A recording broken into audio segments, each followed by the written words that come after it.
ভাবছেন অনেক দূরে চলে এসেছি, গ্রামগঞ্জের একদম মেঠো পথ ঘেঁষে যে বট গাছগুলো থাকে, যার ডালপালাগুলো একদম মাটি পর্যন্ত চলে আসে, সেই জায়গায় চলে এসেছি?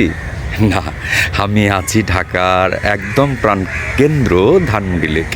আসলে ধানমন্ডি লেকের ভেতরেই যে অনেক অজস্র সৌন্দর্য লুকিয়ে আছে, অনেক গলিতে বা অনেক পার্শ্ববর্তী কিছু কিছু জায়গায় একটু যদি চোখ দিয়ে ভালোভাবে তাকানো যায়, ঠিক তাকানো না, আমি বলছি দেখার কথা, যদি দেখা যায় তাহলে আপনি অনেক সৌন্দর্যই কিন্তু এই ধানমন্ডি লেকের মধ্যে পাবেন, লাইক অ্যাজ দিস বট গাছ।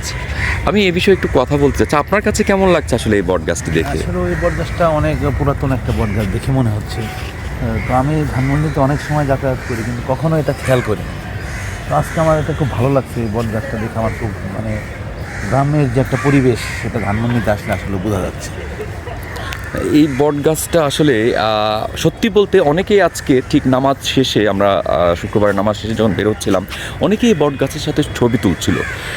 আমি কিন্তু অসংখ্যবার যাতায়াত করি এই বট গাছের পাশ দিয়ে, এই রোডটা দিয়ে ঘুরি, বাট কখনো এইভাবে কখনো খেয়াল করিনি যে আসলে সত্যি আমাদের জামালপুর সরিষাবাড়ির ভেতরেও এত বড় একটি বট গাছ ছিল। ঠিক সেই নস্টালজিক ফিলটা আমার মধ্যে কাজ করছে।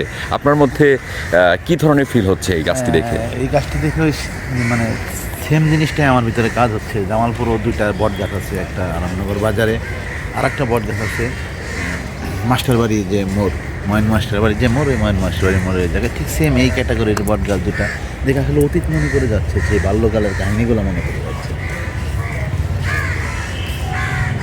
এই বটগাছগুলো আসলে সত্যি শত শত বছরের ইতিহাস ধারণ করে থাকে। আসলে এর মাঝে অনেক স্মৃতি রয়েছে, এই অনেক ঘটনার সাক্ষী এই বটগাছগুলো।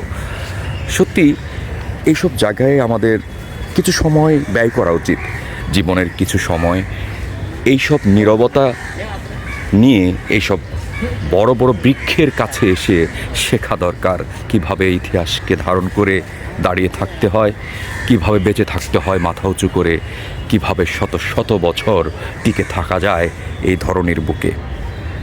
ধন্যবাদ, ভালো থাকবেন সবাই।